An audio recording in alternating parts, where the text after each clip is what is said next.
Okay, so for today we'll have a module on nuclear chemistry. So this module, this is the introductory module for our um, nuclear chemistry lesson. So basically it has four modules, this one, and then the next one will be balancing nuclear reactions.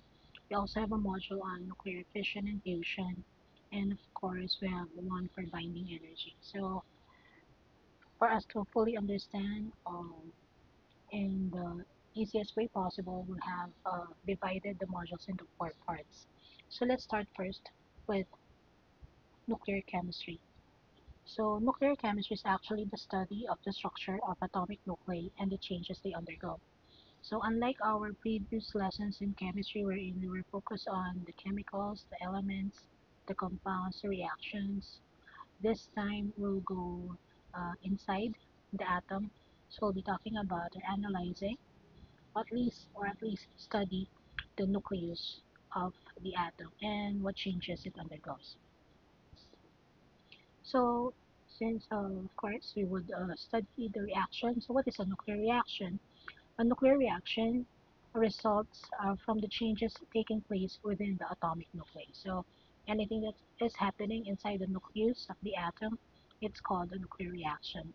Um, Moving forward, we'll be trying to simplify this topic in a way that we can understand it and at least to be able to solve or balance reactions when it comes to nuclear reactions. So let's move on, learn more about the atomic nucleus or the atomic nuclei. All substances, of course, are made up of atoms. These have electrons, which are around or outside the nucleus. And we also have the nucleus in the middle of the atom, and inside that nucleus will be the protons and the neutrons. And of course, all of these are very tiny or very small. In some types of atom, the nucleus is unstable and will decay into a more stable atom. So uh, at the onset, when you begin to assume, you would be assuming that uh, some uh, nucleus or nuclei are unstable. So which means that they will be decaying or they will have a reaction which is called a radioactive decay, and this is actually spontaneous. This energy released, or when this happens, when a radioactive decay happens, of course there is a released energy, and this energy is called radiation. So let's go back to the important terms in this slide. Let's just go back to them so that for the purpose of remembering the important ones, of course, we will be solving the atomic nuclei. And then outside are the electrons, inside will be protons and neutrons. And if you look at the structure of the atom, uh, this will be the nucleus, and outside will be the electrons, and inside will be the neutron and the proton. Okay, we know very well that the neutron is neutrally charged, the proton is positively charged, and the electrons are of course negatively charged, as you learned from the previous module. So all of them, electrons, protons, and neutrons, are called your, let me write it here, these are called your subatomic particles. Okay. And looking at the second part of this slide, um, we assume that most nucleus, or in some types of, not most, sorry for that, in some types of atoms, there is a tendency that the nucleus will be unstable, and because of this instability, if I may say so, there will be a decay. So a decay will happen, or a radioactive decay will be happening, and this reaction is actually spontaneous, and the energy that is released from this radioactive decay is called radiation. So we have to remember those terms. Okay, let's go to some nuclear properties. So this is very important. Let me just zoom that.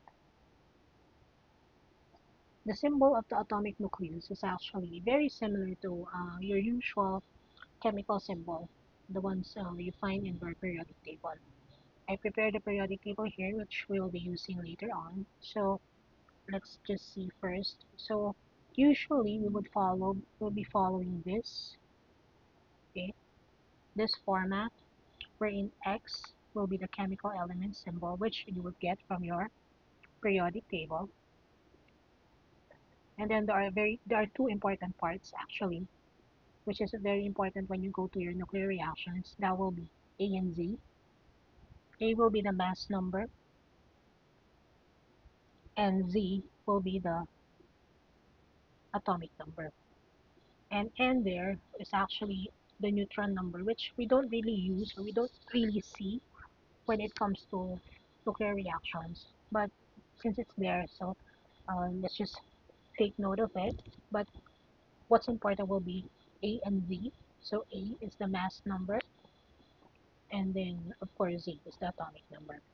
And of course, from our prelim topics, the atomic number is the one you see in your periodic table. For example, let's get to an element. For example, aluminum. Aluminum here has 13.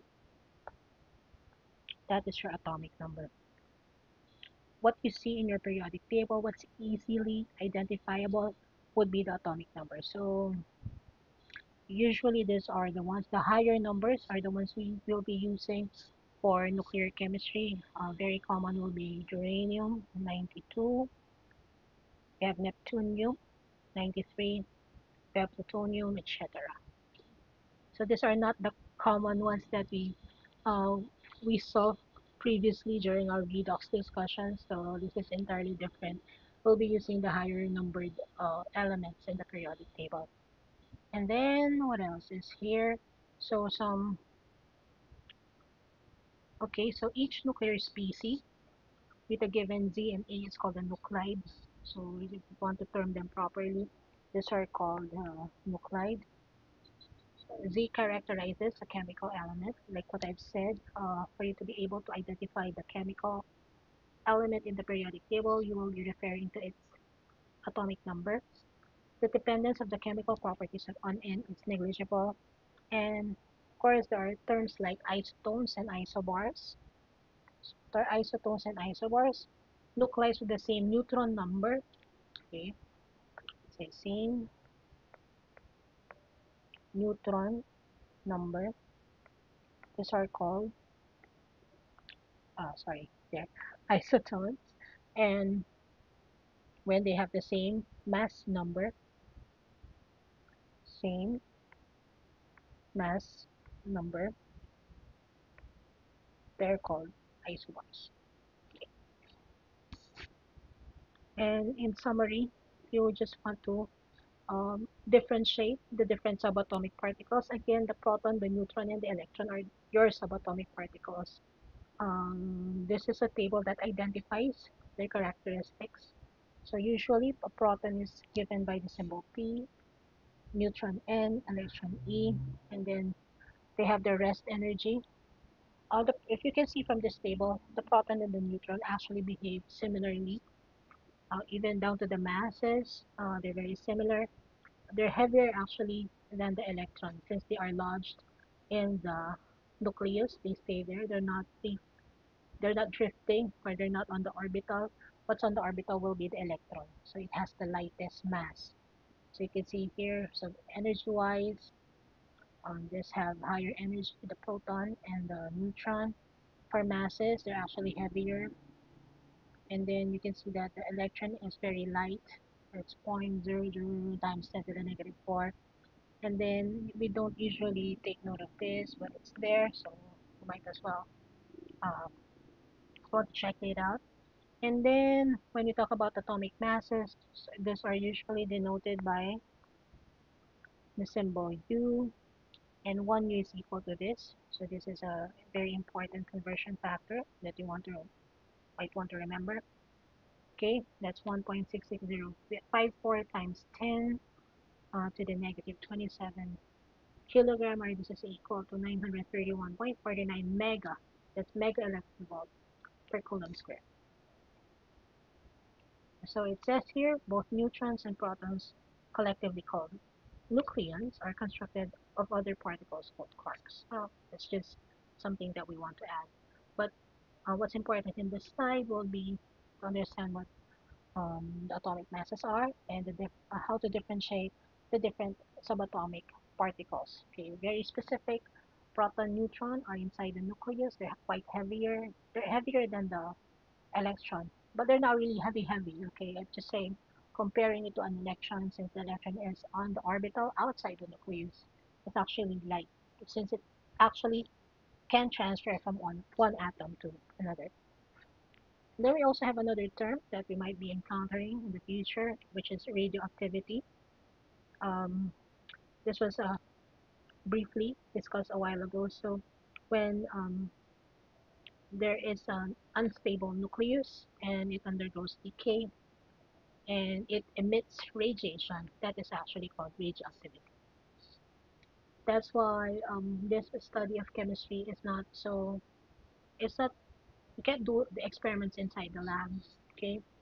uh, uh, because we know very well that radiation, and it's of course it's very common that radiation is not safe for the health, for the environment. So this is in limited forms. What we're doing is just actually trying to study nuclear chemistry on on the simplest way that we can do.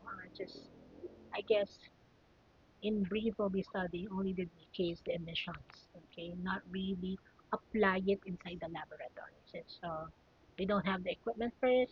And I guess this is just my own opinion, and so for us to be able to really dig deep into nuclear chemistry, it'll be a entirely different scenario where you have to have a special lab, special equipment. Okay, I guess you should also ask permission from different departments to be able to just really study nuclear chemistry. So probably if you're really interested in this topic, you can go further studies and then focus on nuclear chemistry. Just my 2 cents. Okay, next, since I was talking about radioactivity, again, this sprouts from the instability or the unstable nucleus. So it might give out or it might emit three common particles, and these are the alpha, the beta, and the gamma. And of course, each one we will be describing in the next few slides. What is an alpha particle? So it has two protons and two neutrons, which means that it has a charge of positive 2 and a mass of 4. So very easy to identify here. You can see it here. Oops. Yeah, should have just highlighted it. So when you see something like this, 4,2 alpha or 4,2 helium, this is an alpha particle, wherein it affects the chemical reaction or the nuclear reaction. Difference of mass is 4 and difference in atomic number is 2. And these are usually slow when it comes to characteristic. What is an alpha particle? It is usually slow and heavy and have low penetrating power. Their large charge ionize or pull electrons from other atoms strongly. But what's worth remembering will be, of course, the effect that it gives. It changes or it affects the mass number by 4, by a factor of 4, and the atomic number by a factor of 2. The next particle is the beta or the beta particle. It has a charge of -1 and a mass of about 1 over 2000 of a proton. These are the same as the electron. These are fast and light and have medium penetrating power. They ionize atoms, so they pass but not as strong as alpha particles. In symbol form, it has a lot of ways on how to represent it. You can use beta. Okay, so beta, 0, -1, just to rewrite it. You can use negative beta, E electron, or very common will be E 0, -1. Okay, you can use any of the following when it comes to our balancing nuclear reactions later on. So again, it affects the mass number. It doesn't actually affect the mass number, but it affects the atomic number by a factor of -1. The next one is a gamma ray. A gamma ray is not a particle. Instead, it's a burst of energy. It's a wave. Okay, it has no mass and no charge. But it has what's significant with a gamma ray is it has high penetrating power. They do not directly ionize other atoms, although they may cause atoms to emit other particles, which will then cause ionization. In symbol form, this is how you represent a gamma ray. Again, a gamma ray has no charge, has no mass. It is not a particle. It's a burst of energy. It is actually just a waveform. And of course, a summary table. This is the alpha decay again 4 2, and then a beta decay, that's a 0 -1, or a beta plus decay, or this is what we call your positron. Okay, for a positron decay type, it's a 0 +1. For gamma, we have the 0 0, and then at the gamma ray. Okay, so and if you want to study more how they look like, so this is how they look like, the models. So parent daughter, and how it affects. Okay. And again, we're going back to radioactivity, just comparing the three. Alpha has the lowest penetrating power, beta, medium, and then gamma has the best penetrating power. So that is its distinct characteristic. Okay, when it comes to penetrating power, meaning how it goes into surfaces of materials. So the least penetrating power is by alpha, and the most will be by the gamma ray. Okay, we also have additional information about radioactive decay.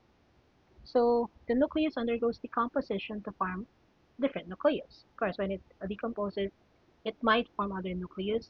Some elements are naturally unstable.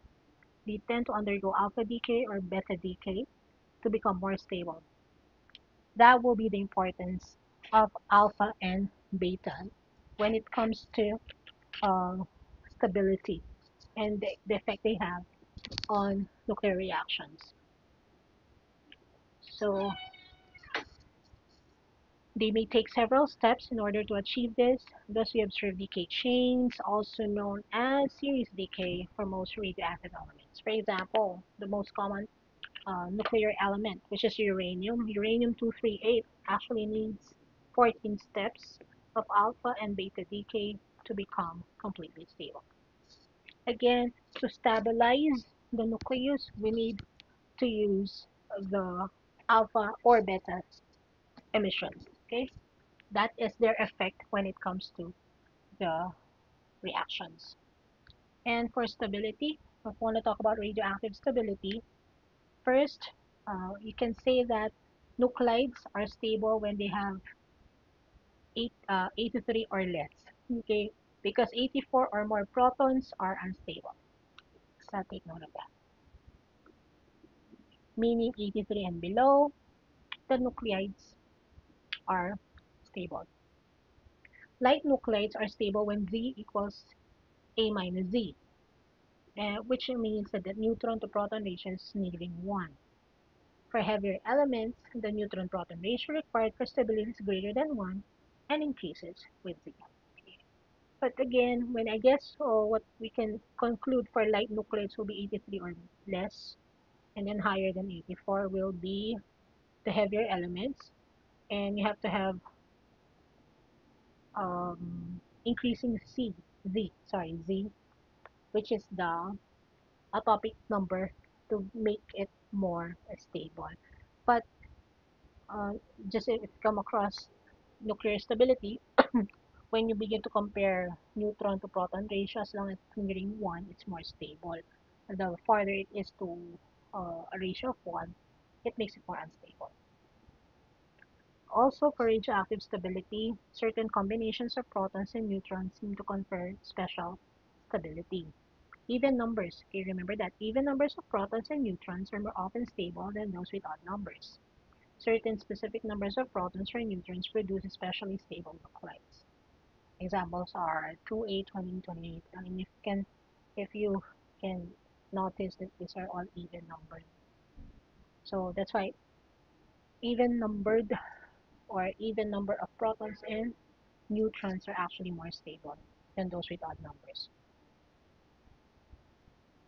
Okay, I think that just repeated the slight and radioactive stability. And then will just be summarizing the alpha and beta decay.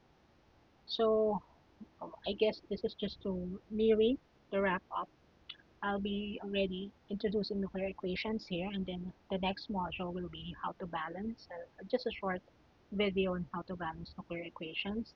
So in a nuclear reaction, we must explicitly indicate protons, neutrons, and electrons that are produced during nuclear fission or fusion reaction.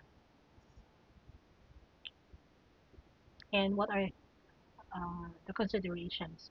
First, of course, the nuclear equation must be balanced. The symbol for an atom or atomic particle should include the symbol of the element, the atomic number, and the mass number. As I've said a while ago, you can't even see the proton number here. Unlike or when we started the one with the X, A, Z, and then N, okay, N is not actually needed when you balance nuclear equations. Only the A and the Z, which are the mass number and the atomic number respectively. The mass number of the atom, which is used to describe the number of protons and neutrons, should be attached to the upper left of the symbol. The atomic number of the atom should be attached to the lower left of the symbol. If you remember, when we started this module, we had the X, A, Z. So again, A here is the mass number, and Z here is the atomic number. And I guess that again repeated it. Then just to summarize before we wrap up the module, um, the different types, the common types will be alpha production or alpha decay, and this is our alpha decay. The presence of helium. Okay, here we go.